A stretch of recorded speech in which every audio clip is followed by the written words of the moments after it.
Suicide is my only friend. It connects us all broken in the end. From Body Rolls. The statistical odds that I am going to kill myself one day are astronomical. Since coming out as a trans person, internet assholes have routinely reminded me of some memetic statistic that 41% of trans people kill themselves. It always makes me laugh because I know my odds are actually much higher than that. Limp-wristed though it may have been, I made a suicide attempt as a child, which in itself spikes the odds considerably.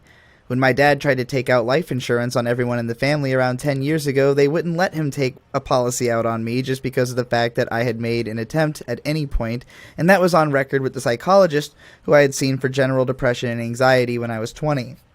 Funnily enough, my shrink committed unintentional suicide a few years later when he crashed a plane that he was flying some rapper friend around in. I remember him always talking about how much he loved flying, bemoaning how he could only do it every few months in between his political activism within the community schools and working as a bad shrink in a highly suspect building where a highly suspect other man would write my prescriptions as I walked in the door, never look me in the eye, and never even remember my name. That building was torn down a few years ago. All the bad things go away if you outlive them. Some people experience ego death from drugs, some from religion. I experienced it through Neon Genesis Evangelion. After all, there's no easier way to explain something to an autistic person than in clear English. The conception of Asuka in Shinji's mind is a separate person from the conception of Asuka within her own mind, and reconciling this difference in understanding is the key to communication. Once you know that, all that's left is to learn the rules, one by one. But what if you don't know any of the rules? Or what if you do, but no one else does, and they think you're crazy when you try to tell them how things really are? Well, you become an internet schizo poster, or incredibly famous and wealthy. Or if you're bipolar, you constantly navigate these extremes. My identity is a billion reflections of the same core concept, ever shifting with context. Liquid magma. I am the burning water. I am the heat in the blood that anime was founded on, blinded by, and driven to the ocean with. The woke ones build their own external communities, self-perpetuating on the back of a trust that people have in one of the few, and thus I seek to see Anno and Miyazaki as peers. There is nothing stopping me except my own shame, a shame which I choose to give myself in order to drive myself forward. It's not a shame anyone else could ever convince me to have. I feel a compulsion almost to antagonize those who would try, just for the chance to double down and kill even more of the fake shame that I pretended to construct in myself moments before as a setup to deconstructing it moments later, all to guide you through the logic by which I can make the assertion. If I lost you in that sentence, don't worry about it. Catch the ones you can and use them to decode the ones you don't. All I've ever done is repeat myself over and over again. When I was a teenager, I hated my life. I had nothing that I wanted and no concept of how to grasp for anything. The only thing keeping me from killing myself was the thought that my family had not fucked up badly enough to deserve my blood on their hands. The fact that I believed that is, I suppose, all the evidence that's necessary. Suffice it to say, if they'd been any worse, I probably wouldn't be here right now, and my goal probably wouldn't be to live as long as possible.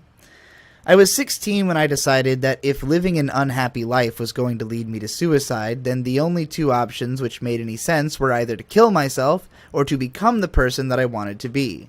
So this just left the questions, who do I want to be and how do I become them? I'm sure you wanted to be a lot of things throughout your life which you've never become. How many things that you wanted to be have you become, though? Or have you only ever been halfway there?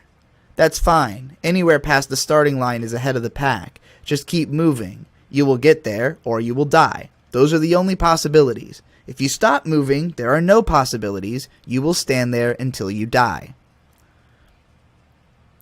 I've always been a coward because I've never been able to trust people, because I've never been able to believe that there were people that legitimately think like me. When I found the only few I could, I cloistered them up for years and didn't even try to find more people like them because I couldn't find enough evidence of them, or I couldn't speak the truths about others to myself that I was recognizing because deep down I still harbor the doubts which are poured onto me constantly.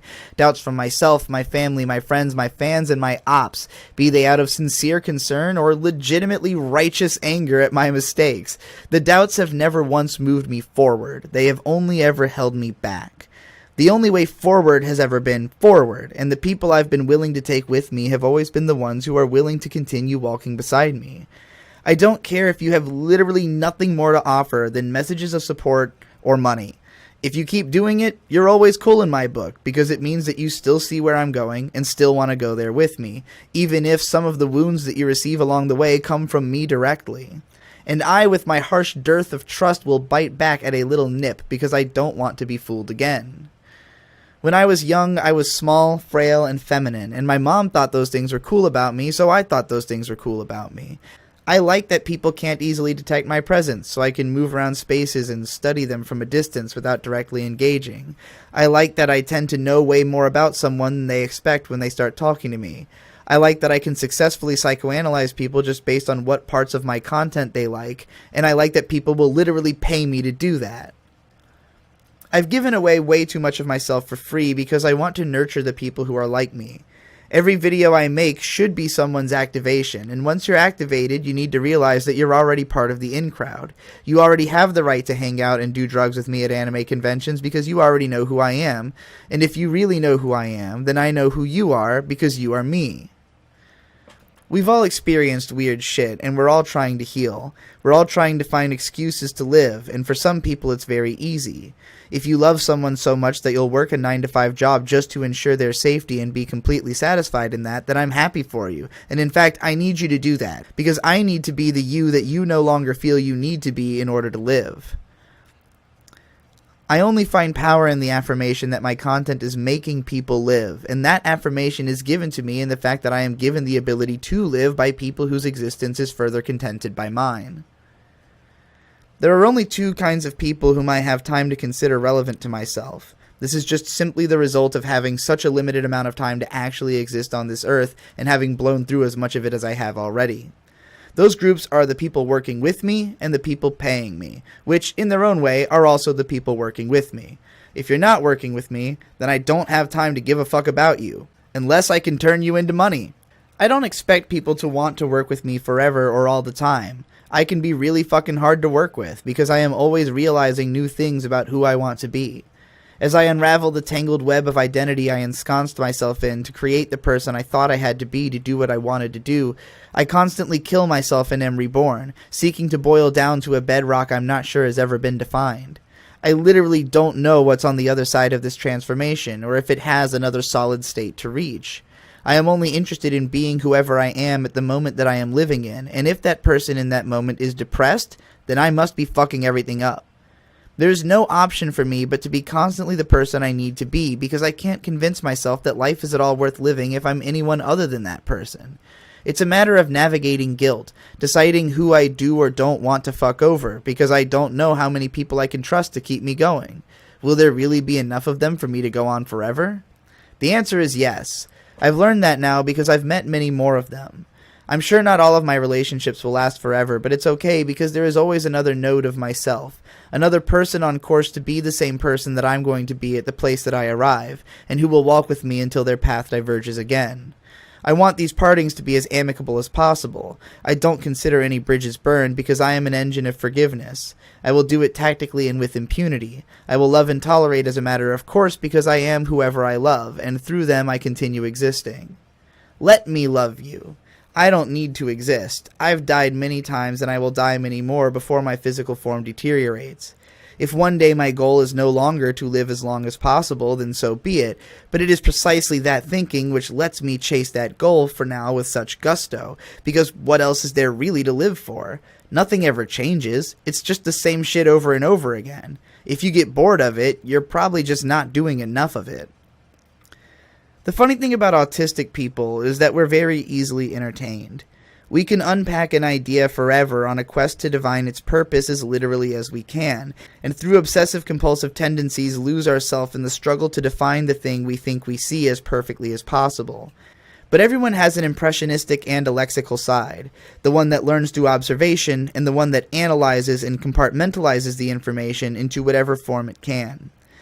In the head of the artist, the lexical mind is the one telling them that their expression is inaccurate or incomplete, and berating them for their inability to communicate properly.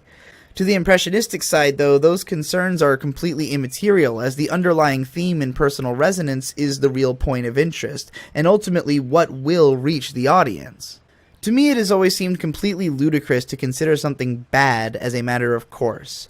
Badness is only relative to its context. Is it bad that the artist didn't accomplish what they wanted to? This will always be the case. Even Hayao Miyazaki, despite literally trying to, couldn't check every single frame of animation on even his greatest films. I guarantee there is much that he would change, but not for the fact that he knows it's not worth it to try. Miyazaki, like most animators, is quite autistic, quite particular about what is good and how to live, even if his understanding of those things is couched so heavily in metaphor that he is best known for his ability to convey those metaphors artistically. It is rare, though, that an animator has the cultural cachet and funding to pour their autism into their work in the way that Miyazaki does, with a fixation on traditional ideas about quality. Most animators are much more interested in self-expression through the collection of tropes which categorically encapsulate their emotional states and fetishes. This, to me, is what the point of anime really is, and why, even though I've been obsessed with the medium in a meta-contextual sense since I was 10 back in 2001, it wasn't until I broke open the part of my brain which contextualizes audiovisual metaphor that I felt a real love for Miyazaki, gained by getting high and watching My Neighbor Totoro again in 2017, elevating my impression of the film higher the better the drugs I watch it on. It's nothing special about the drugs, but just that for me they allowed me to reapproach a mind state I had lived in for a very long time of ego death, formerly by self-desecration. I had to construct an identity in order to become a famous person on the internet, and eventually I got so used to living that way that I literally couldn't remember anymore what kind of person I had wanted to be before that until I found my partner.